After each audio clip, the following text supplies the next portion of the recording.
Hello, one. Hello, all. Welcome to the April 5th through 7th edition of Show Business. I am CP. I am Dino. Shazam! Oh, who are you? I was just like, are you going to continue? No, I'm Dino Shazam. Pet Cemetery. I'm Shazam. Lindsay. Aquaman. Good for you. Yeah. How's everyone doing tonight? Oh, We're- good. We're okay. How are you? Yeah. Good, man. I'm really good. I saw some cool movies this weekend and one really boring. Did you? I saw one great and cool one and one really boring one. All right. So real quick, the layout goes as follows: Shazam took in 53 million in first, Pet Cemetery in second with 25 million, Dumbo in third with 18 million, Us in fourth with 14, and Captain Marvel finally crossing $1 billion Yay, Brie! with $12 million in fifth. I'm so happy for Brie Larson. That's all. Well, we'll get to know. her in a minute, but man, unavoidable with that one in the news. So, Lindsay, so you saw Shazam, you saw Pet Cemetery. I did. Which one's boring? Which one? I'm gonna guess and say that Pet Cemetery is boring to you. Yeah. Okay. I just kind of watched this whole movie, just kind of waiting for it to movie. It's not an uncommon feeling out there for this movie, so yeah. Well, that third act certainly movies its ass off. If anything. Finally it starts moving a bit, when the movie's wrapping up. You're like, okay, we got a movie. We got 10 minutes to movie. Yeah, It's almost over. The Let's most rate something interesting now. thing that happens in the movie happens in the last 3 minutes. Like that should have been in the first 3 minutes. And I want to would see it that be- movie. Would it be interesting? Really? Would you have called it interesting? Oh Wait, my God, better interesting. question. It's been better. Better question. Have you Okay. seen the original? I have not. Oh, that's right. Yeah. I lazily watched the CinemaSins episode on it, so I know some of the stuff that happens. I know the judge from My Cousin Vinny is in it, and Yeah, that that's alone makes me want to see it. Herman Munster. Do you know he just Oh, called Herman Munster the judge from My I know. Cousin? I couldn't think of the Munster thing in a second. Kids. Jeez. Hey, can I get respect for knowing My Cousin Vinny, okay? Like, Oh, come I on. know. Mad props for that. Yeah. I Yeah. love that movie so much. All right, so you have no prior knowledge of Pet Cemetery. You don't know of the spoiler in the trailer. You don't know of the subversion in the film itself. Yet you still Right. think it's Interesting. boring, and that I think is quite interesting. It felt done. It felt played. It felt like I'd seen it before, even though I hadn't seen it before. It just felt like another Monkey Paw. It just felt like another, hey, there's this thing, but you do the thing, bad things. Oh, you did the thing, now the bad thing's happening. Oh, you should have done the thing movie. And I'm just like, okay. And it moves fast. Once it gets going. White Team in the YouTube chat says, you haven't seen 89 Pet Cemetery. Boo that man. Boo this man. Ooh. I'm sorry. What's wrong with you, man? Well, I also like that Tasha Yar from Star Trek is in it. Like, for him and Munster Guy, I should see that movie. Yes. Oh. Tasha Yar, that's right. All right, another deep cut. Come on, guys. I didn't see the movie, but give me some props here. Like, Good for you. she dies in episode 24 of season 1 of Star Trek, but she's a memorable character. Spoiler. Boom. Yeah, for a 25-year-old show. Well, no, because get back to Pet Cemetery. Yeah. I think it's quite fascinating that so you're just unimpressed with the movie. Monkey's Paw. It is absolutely a different take on that, or another take on the whole. You wished for a thing and you got it, and look, now you have to deal with your thing. Yeah, it just nothing about it grabbed me. Like, I thought the acting was good. I'm a fan of Jason Clarke. Like, I'm always hoping one of his movies is going to explode. Like, it's a crime that, like, the Apes movie he was in didn't do better. I thought he was good as John Connor, even though the Terminator movie he was in was terrible. We'll be talking about that Terminator here shortly. Wasn't he in Zero Dark 30 too? Oh, I never saw Zero Dark 30, actually, so I can't comment on that. But I like him a lot as an actor. So I thought he was good. And what's his name from Third Rock from the Sun? Oh, also from Planet of the Apes, actually. So that's two of the reboot Planet of the Jason Apes movies. Clarke. Right. Yeah. Oh, right. Both. Yeah. That's interesting. So the girl was good. I thought the child acting was good. That's something. Yes, I agree. So without any knowledge of the original, Linda. grabbing. All right, so before I go into the original, the comparison, what did you think of Judd, John Lithgow's character? How do you feel he did? I thought he effectively played that like kind of old sad guy that you're kind of like it felt like the Stephen King version of the neighbor from Home Alone. You know, he's kind of creepy, but like when you get to know him, he's actually kind of a nice guy. Like I dug that character. It worked sort of. Like, yeah. Yeah.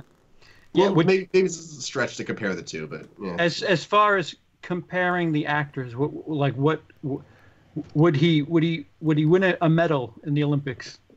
as far as quality is concerned. I don't know about that. I think where you're getting CP, it's hard to. Yeah, the comparison is what you're going to bring up in a second. But, do you know what I would say about the original is the acting is melodramatic. It's all over the place. It's a fun movie. I could have nostalgia goggles, whatever. I have a good time with that movie. Very dreary. It covers the dreadfulness of dealing with loss. It does it well. Granted, the acting's a little overt and silly, but if I could say that there's an anchor of that movie that keeps it focused and serious, it's Fred Gwynne. And he is the glue, the spine, the backbone of that original movie. Yeah. And I would say the polar opposite for this, the 2019 version. I remember seeing, John Lithgow is playing Judd. That's interesting. They got a quality actor to play a role that, that's some big shoes to fill. And I don't think he filled them. It literally could have been anybody if you ask me. It's not like I watched it and said, that's definitely John Lithgow's bringing something to the table. I mean, I can see that. I mean, with well, first of all, I've had a week from hell, so I was not able to see Pet Sematary or Shazam. So shit. What do you mean, no shit? No, I said, oh shit. Like, you okay? Like, yeah, no, I'm okay, but stuff happens. So this week, I kind of have no. I mean, I've heard plenty on both of the movies. And everybody, a good majority has the same feeling on the Pet Sematary movie. I think overall in the horror community, that it was not too great, and the very ending kind of, not too good. But I like your comparison there with the two, with John Lithgow and Fred Gwynne is just so iconic. I mean, from the voice to the face. And then the way he acted in, the film itself. I mean, it's like you can't replace that, which they didn't try to do, which is why they kept him, with not that deep Bostonian voice. Is that what it is? Maine, it's a Maine accent. Yeah. New England, Maine. Yeah. So they tried to say, hey, let's not make that character just like Fred Gwynne's character back in the day.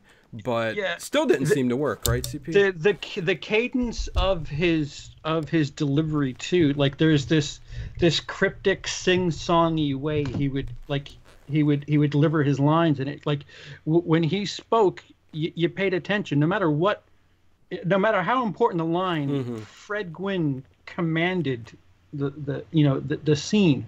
And I'm telling you, it's the polar opposite. John Lithgow is merely another person on screen in this movie, and I don't know, maybe Fred Gwynne is just hard to match, but it's just strange. They still did a crappy job, is what you're saying. Well, no. So what I would say is Jason Clarke does a good job. There's no melodrama in this. It's kind of straightforward. There's no screaming. It's a very subdued role that he's playing. Dealing with loss, not really hitting hard with chewing the scenery up, and it's kind of strange. The movie as a whole is kind of subdued, but the original, it was Fred Gwynne who kind of teetered. No, not teetered. He neutralized.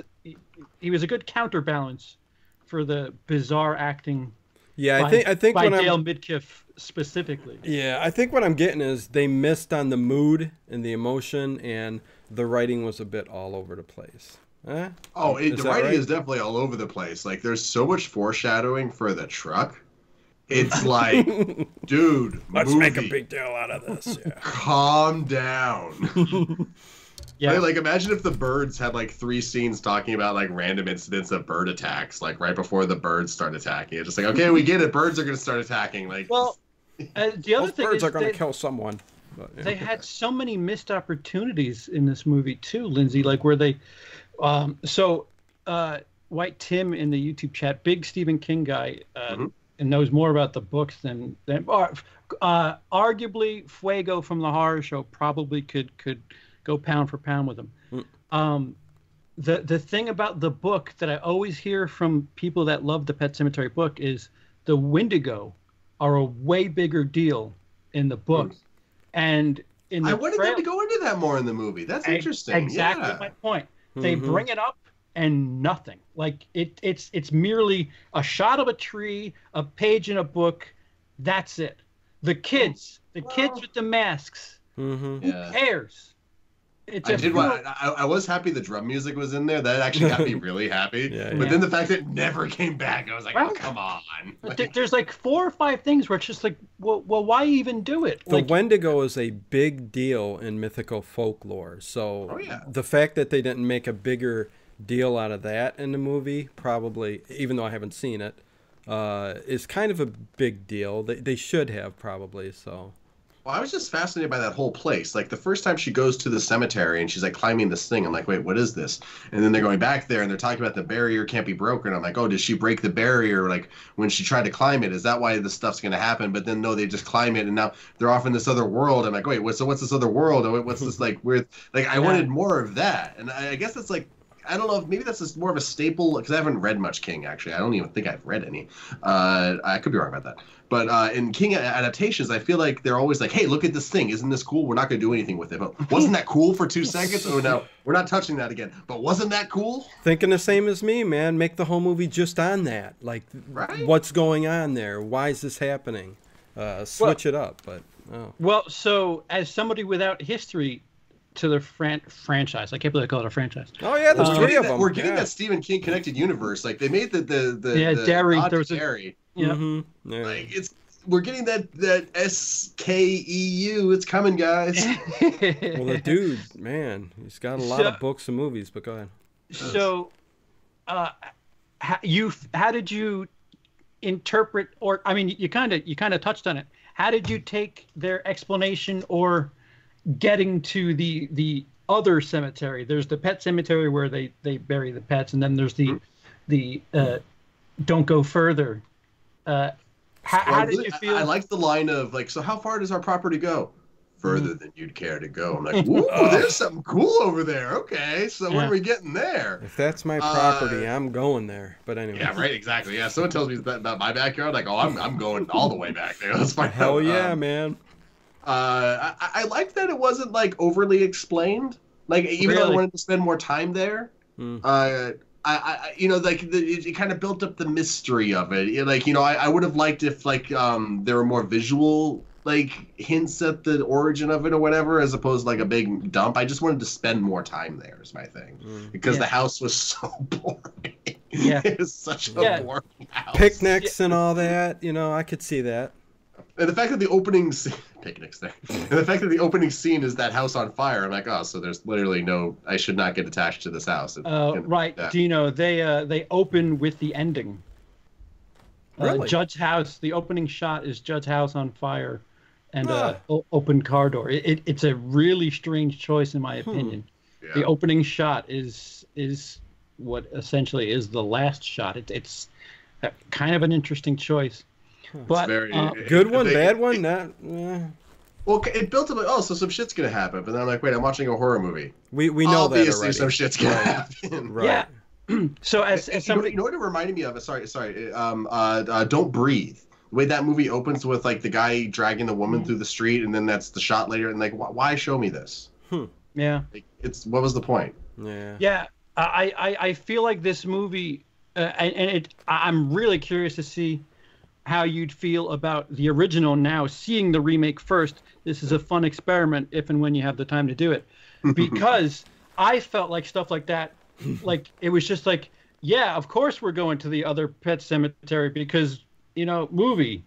Remember the other one? Like the original movie did all the work and the mystique and all the setting it up for me. And then the more I thought about it, the more I was like, no, this was kind of Cliff's Notes for the story. Is that a poster for it in the background? Yes. So like, wait, that's the cat's ear. right here.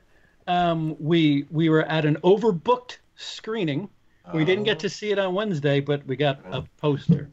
That's pretty cool. So that's worth a train ride to New York City, huh? A little placemat-sized poster. Little framed pussy. That's nice. I Hey. like that. Hey. Oh, so for those of you listening, the promotional poster from the Pet Cemetery premiere is at my lap. It's sweet. Also, for those that are listening, I am naked. Right. Yes. This is a nudist show. Yes. Yeah, it's a live nude broadcast. Show business in the nude.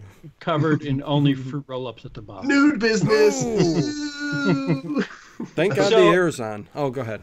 So score out of 5, Lindsay. Score Pet Cemetery. Yeah, come on, letterbox it, man. 1.5. Wow, really? Holy shit. I was just kind of sitting there just being like, movie either do something or end, yo. Good for you, Lindsay. And that's the funny thing. So they subvert something that happens in both the book and the original movie. That, again, another missed opportunity. When somebody dies, there's this moment of, are they going to try to pass this person off as, just slightly different person? Like there is this opportunity where like, all right, let's bring the child to school and just pass them off as, everything's fine. It was just a really bad accident. And So Dino, what I'm saying is That'd be interesting. They kind of teased it, like they were going to try to because Jason Clarke's character tries to Okay. Sort of kind of go that way. Yeah, and then they just bail on it, and it's just like, this would have made this movie totally different. And then they just speed through like I said, it's Cliff's Notes for the whole third act. It's just like, whoa, what Was you guys the have to be mom's somewhere? sister in the original movie? Yes. And Did it go somewhere in the original movie? Zelda, Because in this movie, I'm like, okay, so Jason Clarke's haunted by the kid. He, I guess, pseudo spoilers. He's haunted by a kid he tries to save in the ER but can't, and the kid's like, oh, you tried to help me, I'll try and help you. I thought that was cool. That was a fun idea. I like that. Oh, you're talking about Black's cow? Yeah, exactly. Yeah. That was a race reversal because Pascal was white in the original movie. Not that it mattered. I just wanted to call it Black's cow. Sorry. I would have done the same thing if I was aware of it. So I thought the sister was going to be like the same thing for the mom in a way, but then they don't really do anything with it. She's just having these flashbacks to this horribly crippled sister, and I get it. The movie's about death and dealing with death and moving on and stuff, and that ties into that theme, but you're not really doing anything with that theme. You're just playing with it. Like the Godzilla 2014 movie just plays with dealing with parental issues without actually doing anything with parental issues. It's like, right. I say abortion right now. That doesn't make this podcast or internet show about abortion. You're just doing it. Excellent point. So Lindsay, those exact two characters, Zelda and Pascal, their screen time, flip them. That's what the original is. Pascal is a much bigger part of the original film, not the book. Okay. But Zelda is more of an underlying theme, and not that big a deal. They certainly don't. That death scene is a little over the top and silly, and I thought she couldn't get out of bed. How'd she get out of bed? I scared my sister for years with waking up in bed like that and looking at her real quick. Rachel! Oh my God. For years she would be. Anyways, on with the show. So Lindsay gave it a 1.5. I gave it a 2.5. Maybe a 2, depending on the 1.5. Lindsay, I almost get nostalgic now, right? I almost want to send you. I don't know if I have a digital copy from my 4K, but I really want to see what you think of the original. Yeah. Again, knowing that you've watched the remake first, I'm infinitely curious to see what you think watching it backwards. Yeah. I'll try and do it that. If you can't help me, I'll try and find another way to do it this week, one way or the other. Heck yeah, that would be awesome. My uncle could hook you up at the very least. I'm pretty sure of that. All right, so I love Uncle Tom in his cabin. You know, it's Uncle Don. Uncle Don. I'll get you the tape. What is that? Do you know what? For your VCR. It's like two different accents trying to yeah, I don't know. Whatever. That sounded like a Russian dude trying to do an indistinct accent from somewhere in America. Yeah, I'll work on it. Bonjour. I need galls. Like I said, he's third best. I don't speak Italian. I don't know if I'm Italian or what. So Sean in the chat gives it a 4 out of 5, same as Shazam. All right, got a nice little segue there, Sean. You get the segue award. All right. So Shazam, I'll start and say I have superhero fatigue. I think I say that every single time, but I enjoyed this movie as a change of pace, a breath of fresh air, a nice, like the plot is a kid gets superpowers. Like it's kind of like Big meets insert I guess Spider-Man. Big meets Spider-Man to a degree. I can see that. Yeah. No, that's actually. Isn't there a big joke in there too somewhere? Yeah. There's a reference to Big with the piano. Yeah. Okay. All right. I forgot that. Wait, that was a good shot. Yeah. So like the same way I appreciate Deadpool for taking things in a different route and covering a tired genre with an interesting perspective. That's how I feel about Shazam. It's nice to see people impressed that they have powers and wow, and like it was so refreshing. Like, oh my, wow, I could do this. Like, thank you. See, not the I Can Fly scene was so good. Not to hate on Captain Marvel, but she just has the power. Like, right. Of course I have the power. Like, what's wrong with you? That's my thing. I'm gonna get up. Cool. Well, what's your feelings on? A lot of people are saying this is like one of the best comic book movies in years. I mean, did you get that feeling? Well, to Spider-Man 2 for me. Okay. Yeah, I loved how much it felt like it could have been released around the same time as the Sam Raimi Spider-Mans, and it would have just like fit right in with like that era. And I don't know about like the best in years, but it's one of the better ones, one of the more fun. Like, I had a huge smile on my face this entire movie. Like, that's worth a lot. I'll tell you what, DC might have snapped out of this dreary grayness that they've been for years. At the very least, congratulations, DC. You can make movies that aren't so damn cryptic and dark. And I love how it's the second one of the DCE movies to be directed by a horror guy. Right. And it's also like just like Aquaman, it's a really strong comedy. Yes. Well, horror and comedy, like Aquaman. They do go together. Oh, okay. Take it easy. Take it easy. And am I crazy or was Billy? Sure. Well, yeah, okay. So we all know I'm crazy, but am I crazier than I think I am? Was Billy Batson's adoptive father Victor like Peter's spirit animal? Yes. Am I wrong about that? Oh my God! Brian Lomax said that. Emily said it in the theater. She goes, "Man, that's Peter." I said, "Holy crap!" Yes. Right? We got a image of him because it is Peter. Like it is. It is slightly Hawaiian, I want to say. Still, yeah. Instead of Canadian, he's Hawaiian. Yeah, same as Peter. Island. It's absolutely him. Yes, 1,000. And it's funny because everyone else I speak to, like I forget about it, but then somebody else brings it up, and yes, Peter's in the movie. Well, it's such a very niche thing. Like, oh, it's Peter. Like, how many people are actually gonna make that connection? But like, who knows? Maybe Peter knows David F. Sandberg from another life or something like that. So they rewrote the character to be Peter Percival. He did not mention his kids, so I knew it wasn't him. So I was like, my. Okay, fair enough. But I really like that little family dynamic thing that they had going on. It was really cute and endearing, and I liked how like it would go from that to like actually pretty horrific imagery. So it felt like a 90s kids movie in a way, like the kind of movie you don't really get anymore.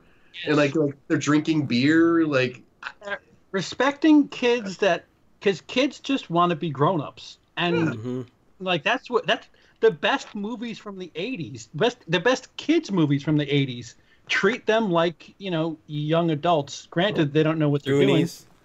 Goonies, Monster Squad, like Stand By Me. Yeah, like they're Breakfast Club is they're. I mean, that's a little bit older, but still, there's a certain bit of respect paid to being that age, and it's, you know, it's not condescending. It's a refreshing change of pace. And then, like, you know, maybe it's a spoiler to talk about, like, in the third act. Should we talk about it, or should we avoid it? Because I think you know what I'm talking about, CP. I don't know where you're going, but go ahead. Well, I mean, I just like when so spoilers if you haven't seen the movie. I love how just like he makes all his friends Shazams as well. Oh, like, yes. Right, like what kid doesn't want to like become a superhero, then make all his friends superheroes and just be superheroes together? That's just amazing. Also, the Asian kid who liked video games, the adult version of him is my buddy Ross. Oh, wow, that's neat. Really? Yeah, I was like watching this, be like, that is not Ross. But then like he had a line, I'm like, I think that was Ross. And then like, in the credits, it was definitely him. Yeah. And by the way, Mark Strong, I only want him playing bad guys. Oh yeah. Yeah, I liked him in Kingsman, but like, yeah, he's very like. But Sherlock Holmes, he's really badass. Oh yeah. He's really good in that one. Yeah. I mean, yeah, he's just born to play. I mean, what's the other superhero movie he did where he's the bad guy? Kick-Ass. Oh yeah. Oh, that's right. Yeah. Yeah, he's the gangster. He's so good in that.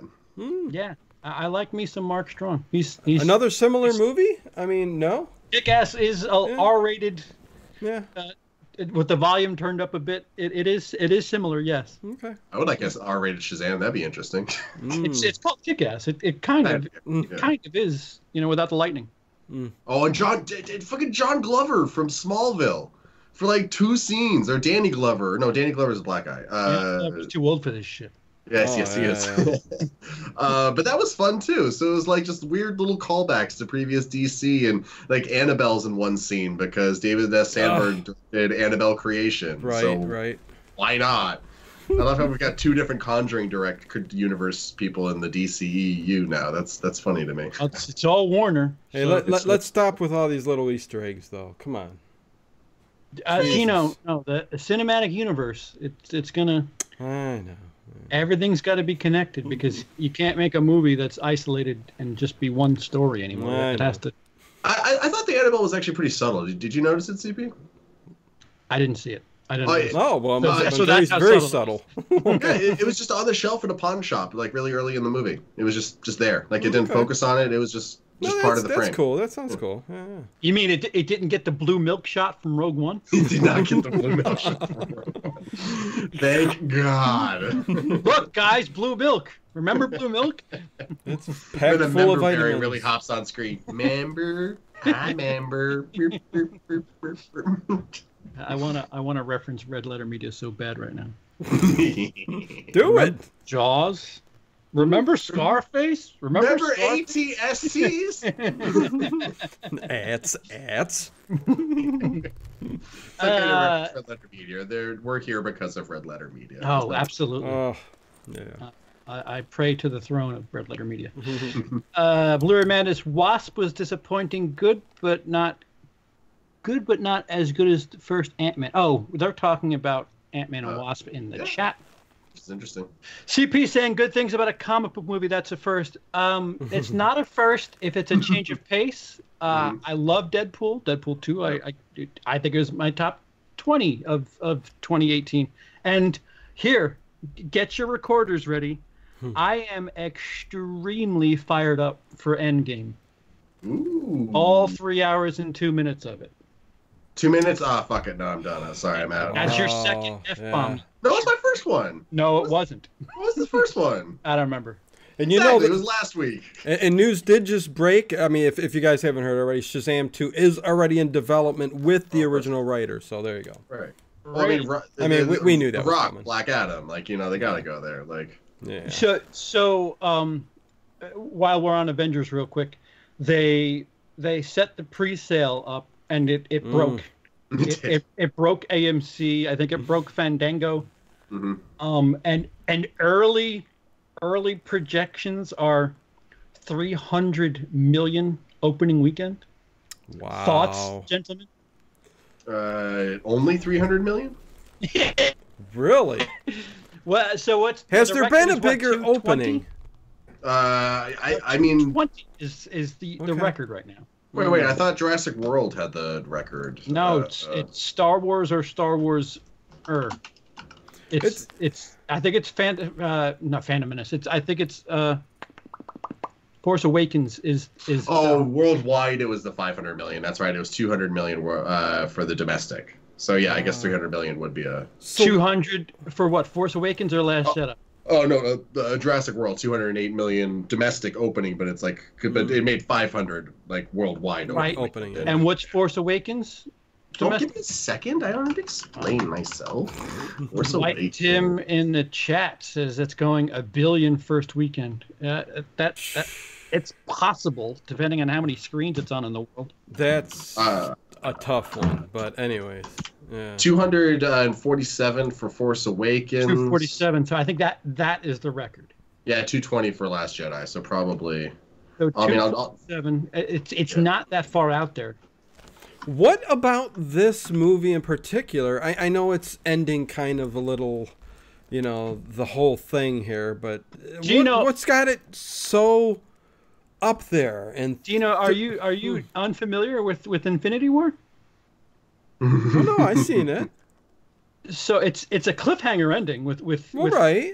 Yeah. With half the people are dead, like literally. Infinity War. Right. Infinity War 258 is the highest.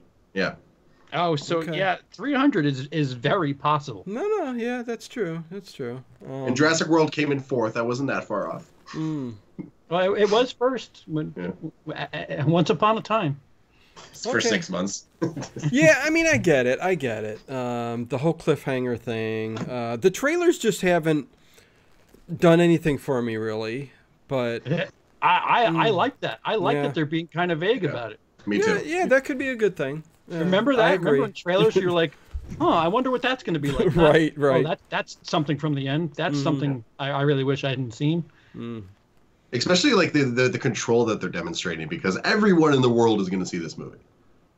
Each trailer could literally be Robert Downey Jr. just brushing his teeth and then spitting and saying, "Go see Avengers Endgame," and the movie would still make $300 million opening weekend. Yep. So I like that they're showing control. I like that they're being constrained. I like that they're just showing the Avengers being depressed and they have to do something. Because that's all you need. Which, by the way, there's I don't know if it's trailer 2, trailer 1, beat for beat, the same as trailer 2 from Force Awakens, right down to the high pitched piano click. It's the Force Awakens trailer where the opening line from Maz is, "Who are you?" And she says, "I'm nobody." Like it's beat for beat, very similar. The Force Awakens second trailer and Avengers Endgame, they're copycat CP. It's Disney. It's Disney. Oh yeah, it's all Disney. Yeah. And what most people don't know is a lot of these trailer houses, like sure Marvel and Lucasfilm are different and whatever. A lot of these trailer houses get work from different studios, but they'll just copy and paste a certain thing. Oh, guys, in the chat, by the way, we have the star of Shazam himself, bearded movie guy over here. What's up, Peter? How you doing, man? Yeah. Stay tuned for the it's funny that show. I like that you went into Force Awakens, because I was actually going to say that like the thing I liked most about the Force Awakens marketing campaign was that the trailer 2 started with "Who are you? I'm no one," and then ended with not some big money shot, not some big explosion, not like lightsabers colliding, not like some villain reveal, not some hero we haven't seen in 30 years, but it was just simply, the Force is calling to you, just let it in. Yeah. And like it's just that whisper over blackness, and then the title. It's like, I'm excited that those two things got me more excited than anything else for the Force Awakens. So That's partially J.J. Abrams too. That whole mystery box mentality that he has. Oh, totally. So I don't know. I loved Last Jedi. For those people who didn't like Last Jedi, I would say, have faith. J.J. at the very least, he'll make you intrigued. At the very least. But we're talking about Avengers. We're 8 months away from. Did you guys see the extended trailer or TV clip that got released today or yesterday or something like that? For what? Endgame. It wasn't much. It was mostly just everyone just sitting around talking about how they've got to go after Thanos, and then it contextualizes that shot from the last trailer of Thor calling the hammer and saying he likes Captain Marvel. So he likes her. Oh no, he's just like, we know she tries to intimidate her and she doesn't back down. So he's like, I like her. Yeah. So I think they're being very clever with what they're showing. They're being very frugal with what they're showing, and the stuff they're showing is effective. And yeah, no, it's good marketing campaign. I guess I'm being redundant. Sorry. Yeah. So we'll probably get crazy with Avengers in due time. But this week there's movies coming out too. There's quite a handful. So why don't we get to that? And I'm the only person in the world excited for Hellboy. No, I'm excited for this. Yeah. Okay. Dino was saying before we went live. Yeah. Oh, cool. Okay. Cool. I'm probably more excited for this than the whole Shazam, Pet Sematary, Us, all that stuff. So we're probably gonna get more from Peter on this because I know he's a big Guillermo guy. Mm-hmm. That to me was the big selling point for the original Hellboy. So without Guillermo, my thing is, why should I care? Like, it wasn't really a character that I was that into, but the way Guillermo makes films, it's just... Oh yeah, I mean, definitely Del Toro is. I love everything in the stylized way he makes films, and he's not going to be here for this one, but hopefully they pick up where he left off. And I mean, it looks kick-ass from what I see. But again, who knows? Different tone. It's a different type of movie. Yeah. Oh, very different. Yeah. Whether that's better or for worse, we'll see. Like maybe the comedy's too much and it sucks. Like there's almost too much comedy in the trailer sometimes. But I don't know. I love Del Toro. I respect the freaking hell out of him. I saved myself. But he's inconsistent. For me, he's very, very inconsistent. Like Pan's Labyrinth, Shape of Water are two of my favorite movies of all time. But Crimson Peak, Pacific Rim, both Hellboys, the horror movies he's produced, some of them are just really bad. And Hellboy, like as good as some parts of it are, other parts are just terrible. Like both Hellboy movies, like the third act completely render the entire movie pointless. Like, the writing and the storytelling is so bad in both of those movies, neither movie actually needed to happen within the logic of their own universe. A little look into my shallow ass. When Shape of Water trailers came out, I was like, wait a minute, that's that thing from Hellboy. Yeah, me too. I had the same thought. Yeah, I thought it was going to be like the same makeup and everything. Yeah. So, but was it the same actor? It was, what's his name again, right? Oh, yeah. I'm forgetting his name right now. He's doing all that. Dino set it straight, and who are both of they modeled after? Creature from the Black Lagoon. Okay. There you go. People had problems with the whole storyline there in Shape of Water, but hey. Oh, who cares? I loved it. Fishfucker. So good. Fishfucker. Doug Jones. Thank you, Peter. Hey! Doug Jones. That was my favorite film of the year. I'm glad it was praised. Yeah, I'm glad it was praised. Dino, for somebody who's not really an Oscar kid, Shape of Water last year and Green Book last year? Are they this following year? Yep. I don't know, Dino. What don't you know? I mean, I like what I like, man. But, I will say that I was really happy when Del Toro won for Shape of Water, because even if he's inconsistent, when he's good, he's so good. Yeah. I don't mind watching his stuff, even if I'm not into it. I don't mind watching it. I will never watch Crimson Peak again. But I was like, cool, I watched that. That's fine. Yeah. Yeah. This is not Del Toro. Like that was kind of my point. Yeah, no, exactly. Yeah. I don't see. I can't tell you who the director is, which it could be Scorsese, and I don't know. That's kind of the thing with me. Like I saw the trailer, and I wasn't really into Hellboy. Like the reason I watched the original was because Del Toro was. I mean, I think it was on the heels of Pan's Labyrinth. It was very close to it. It was was not long around the same time. Yeah. Maybe if Pan's Labyrinth came out after Hellboy, I certainly watched Hellboy because of Pan's Labyrinth. Mm-hmm. Neil Marshall's directing. Oh, well, yeah, Neil Marshall. Yeah. That's interesting. Neil Marshall. And Benjamin Wayfish is composing, just to let you know. So. Thank you. Okay. That's what I thought. Really, that's a fascinating choice, actually. The Descent, Doomsday, Dog Day. Okay. That's interesting. Mm-hmm. Mila Jovovich is in there. Let's hope she looks. I always like Mila. She can be in some bad movies, but she's so good. Haven't you seen enough of her body already? Do you know? I mean, yeah, no. So guys, what's so you're just Hellboy fans? It doesn't matter.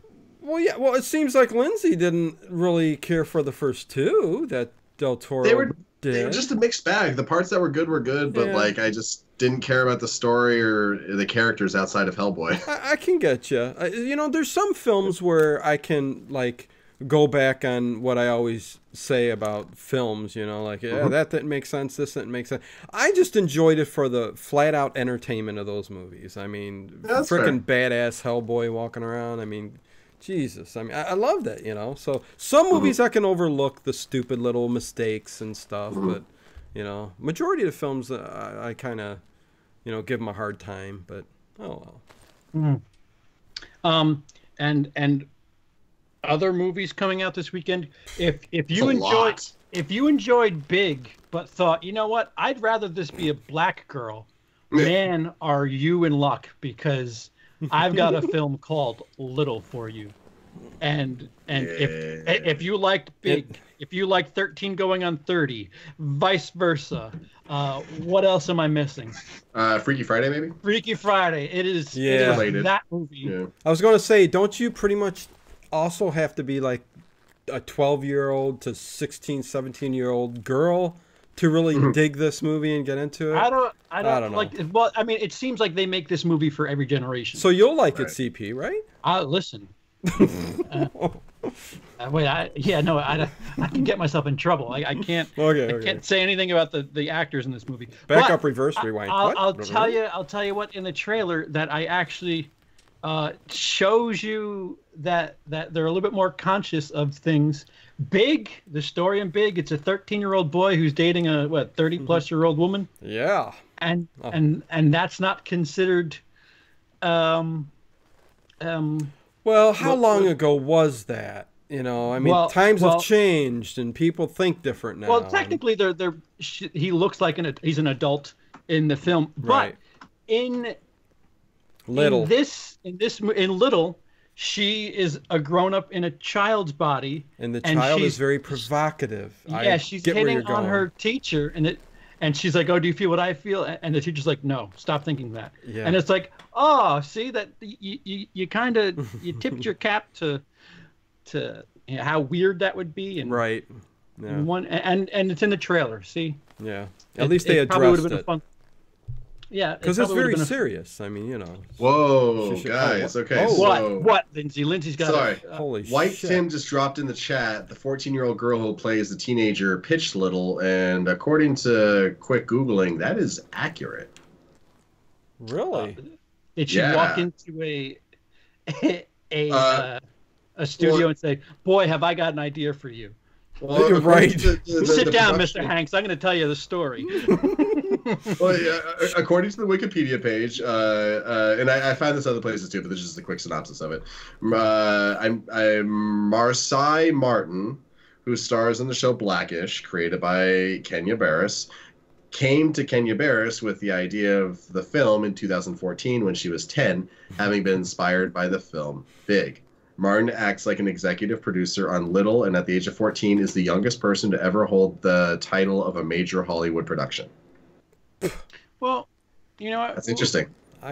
There's no originality. Let's put that. Definitely not. But, yeah, I mean, is it what? the best pitch in the world? Should she be praised? I'm not sure about that. Well, why are so many movies being pitched by kids these days? You got Monster Trucks that came up by a 4-year-old. You got Wonder Park that came up by a 6-year-old, and now you got this that's came up with a 10-year-old. They are lost. They don't know what they're doing. They're like, well, seriously, hit the nail on the head, CP. I don't know what to do. Let's have a kid pitch the kids movie because they don't trust. They're depending too much on. Hey Sam, this 10-year-old had a great idea last week. Yeah, test audiences have way too much power. Like studios, they're just drunk with idiocy. So, I mean, you know what? Great that it's there's nothing harmful about this movie. It's 13 going on 30. It's big. It's Freaky Friday. It's that for young black girls. Great. Now you have your version of this movie. There's nothing. I mean, have you seen it before? Sure. But have you seen it like this? No. So, cool. I guess. Yeah. I mean, I hope they have a Mexican version next year. I mean, I'm really waiting. For fuck's sake. Hey, I'm not a girl. I'm a boy. Go ahead. Wait. What? Wait, you took swap one just for fun, like a guy becomes like a grown woman or something, and made it a trans movie now all of a sudden. Wasn't that a Rob Schneider film? Didn't they do that too? The Hot Chick. Yeah, yeah. There was that. Wow, I completely forgot about that. That's funny. Yeah. The teenage girl went into Rob Schneider's. Oh my God! Just thinking of him and those. Yeah. Okay. Get me all riled up. I do like the Adam Sandler scene in that movie where he's just like, "Oh, this is a replica of the prison from Bombay, and not many people realize this. You could put your weed in there." There were some funny scenes in that movie, but yeah.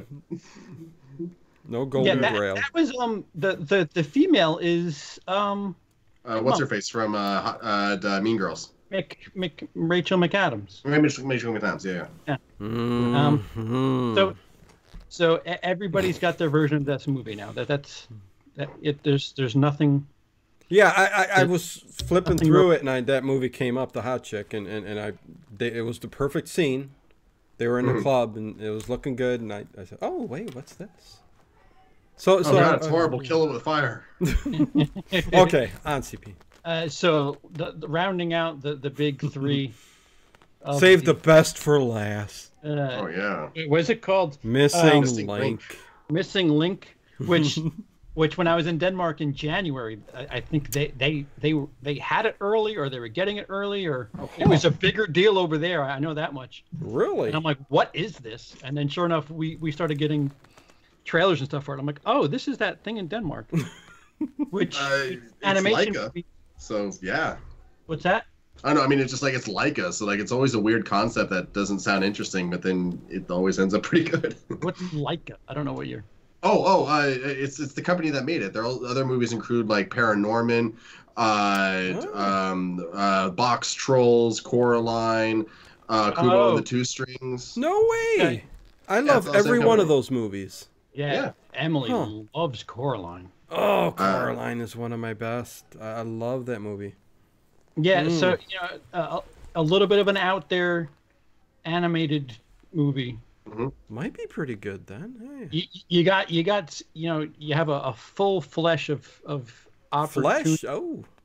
Fleshed out choices this weekend. I mean, I think all the bases are covered. If you want to see something new this weekend. Well, to be clear, CP, you skipped after. On purpose. Shoot, yeah. So now go ahead. Tell us about it. Is on 2000 screen. Yeah, it's a great poster. I want to get it framed and everything and on the wall soon. Let's find out about this movie together. For the listeners, I also know nothing about it. And the viewers actually, because we have no frame of reference of the poster. Do you know what is the poster? Oh, some hot chick kissing a young boy. It's Oh, all right. Well, Yeah. theme of the evening apparently. yeah. The synopsis of the movie is Tessa Young is a dedicated student, dutiful daughter, and loyal girlfriend to her high school sweetheart. And during her first semester of college, Tessa's guarded world opens up after she meets Hardin Scott.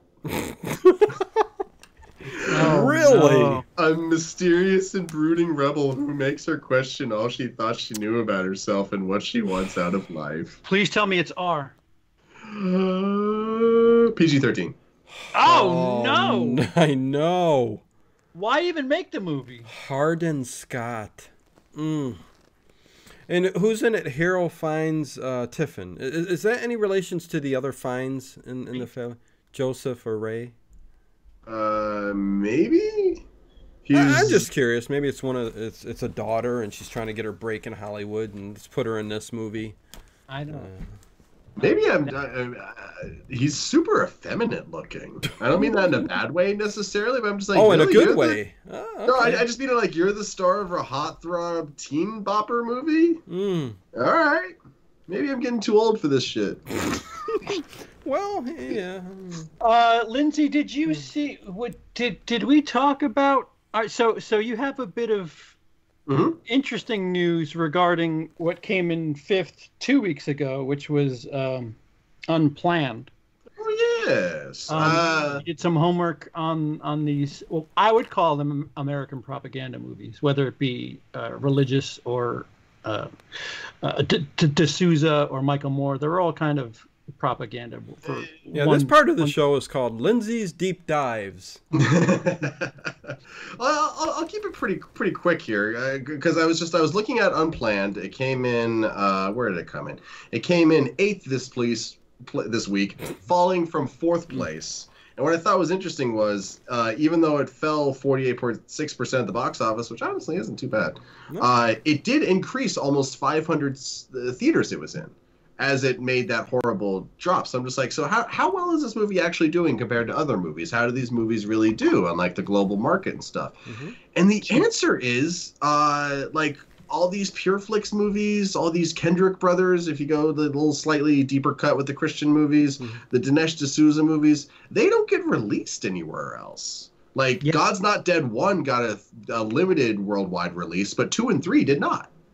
And so, like, very few of these, like you said, propaganda movies, and there are propaganda, whether or not they're done by the state or not, it's still propaganda. It's message first. It's not entertainment. It's here's our message. Watch this. And you know what? It's if France takes the movie, then you know you should treat it as art.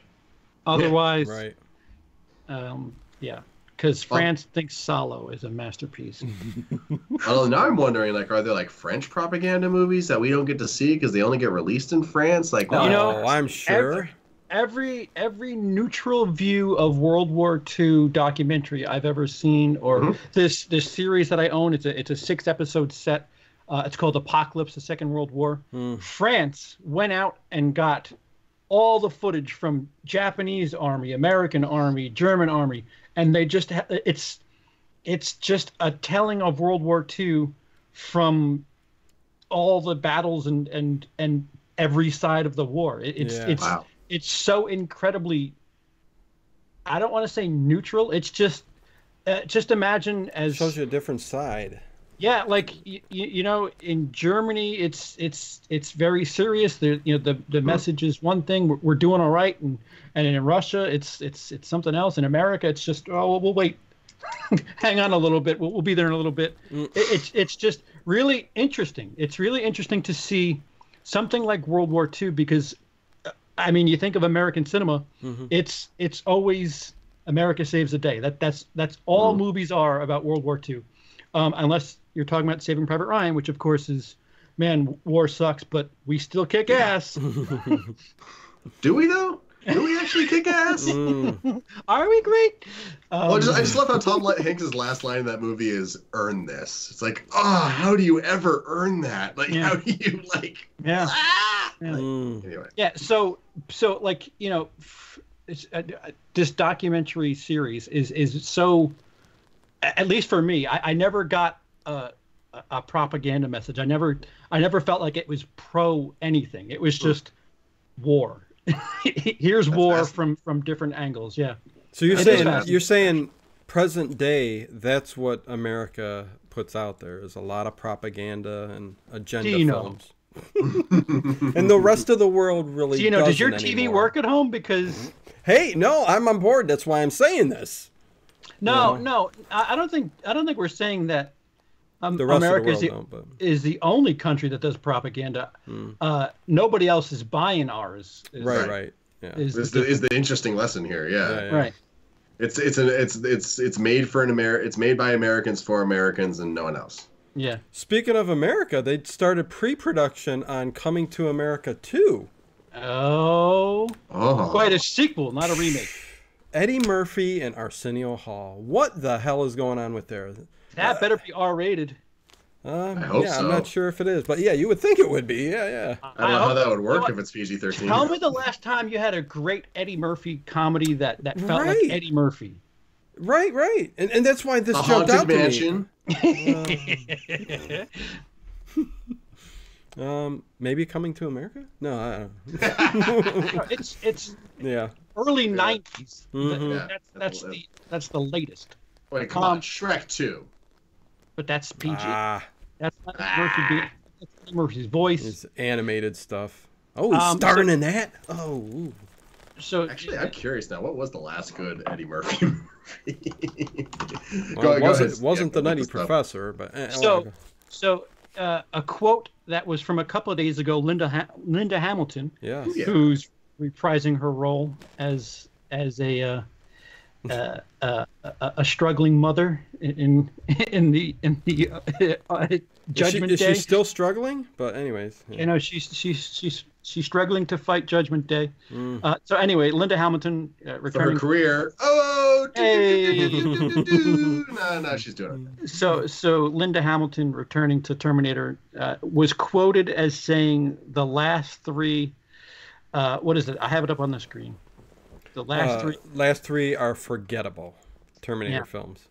Shots fired, also known as No Pressure, Sweetheart. Yeesh, yeah, she better hold up her part of the deal there. Yeah, because last I checked, James Cameron isn't directing this one. Of course. No, it's Tim Miller, the Deadpool guy who's doing it. Yeah, well, that's not. Yeah. That's the I'm interested. It's still not James Cameron, but Not true. And I'll give her this. She's not wrong. Well, I was going to say is not wrong, but that's not her place to say it. I think exactly. Right. Yeah. I was going to say, do you disagree with that? I mean, really, but it's true. I mean, no, I don't forget the last one. It's completely messy. Speaking of Jason Clarke. That's right.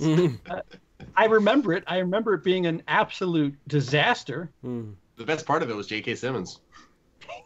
Yes. Yeah. His maybe 1.5 scenes. It's interesting when an actor returns to a franchise like this. Like the most direct comparison, and I'm definitely not the first person on the internet to make this comparison by any means, shape, or form, is this is going to be like the Terminator version of Halloween 2018. Ooh. And literally, as I said that, White Tim in the chat just said, just like how Jamie Lee Curtis dissing on the past Halloween movie. Oh my God. White Tim, that timing was hilarious, my friend. Well, I can't help but think, I remember when James Cameron, the week before Terminator, the most recent one, Genesis. The week before that came out, I remember him saying, "Guys, I don't remember what the quote is, but he gave his stamp of approval, and it was really fishy. It was just really strange." And then we never heard from that statement again because the movie actually came out, and people were like, "Yeah, why don't you go back to making Avatar 7?" You think he was given a check to give a stamp of approval? Oh, well, he's an executive producer. He makes bank when it makes bank. So maybe they would only give him 4 Avatar sequels if he didn't give the movie his blessing. It's like, okay, fine, we'll give you the 5th one, but you have to say Terminator Genesis is good. Yeah. But what if I die before the 4th one comes out? Oh, that's why they're shooting them all at once. Actor from franchise says movies that don't feature said actor are forgettable. Right. In other news, water wet. Water wet, yeah. I'm always on the verge of wanting to use that clip from Batman v Superman because it's like the one line that deserves a lot of credit. Gotham, crime wave, water wet. Water wet. Do I have another piece of news? Last bit of news, you got Idris Elba not Deadshot. Yes. Yeah. So Suicide Squad 2, Idris Elba is Electric Boogaloo. So apparently Deadshot, Idris Elba is not Deadshot, but he's still a movie. Yeah. Well, what fascinates me about this is, it was announced that he was Deadshot. So either he was supposed to play Deadshot and then like, you know what, no, we're doing something completely different with the movie. Or, I mean, I guess someone just jumped on the story too early, but like, it fascinates me, the idea that they're like, you know, yeah, I have played Deadshot. You know what, no, we're going to play this other guy. So they're just like, they just have Idris Elba on retainer, and they're just going to insert him to whatever movie they make. Mm. Yeah, it's interesting. Yeah, shooting their mouths off before they should. Yeah. Right. Or maybe Warner Brothers is hoping that after Aladdin flops, they'll get Will Smith back, and then they can have both. Oh, I think CP's frozen. I just realized.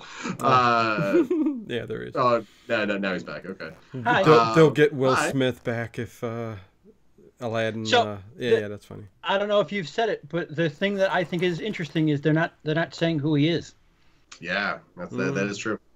And you know why make a big deal of saying that he's not Deadshot, but not saying who he is? He's Deadly Shot. They're waiting for Mark Hamill once he's done with the voice of Chucky. Maybe.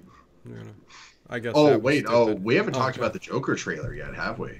Oh my God. If you want to talk. No.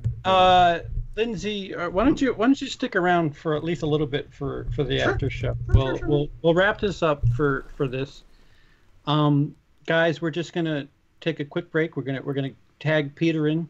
We're gonna start cursing, and I'm pretty sure everybody's gonna jerk each other off about Hellboy, and we'll talk about the Joker trailer. And Peter will give his. I don't know if Peter. I know Peter saw Shazam. He'll tell us the behind the scenes making of. But that's it. That's it for this week of show business. We'll see. On YouTube. We'll see you in a couple minutes. Bye. Bye.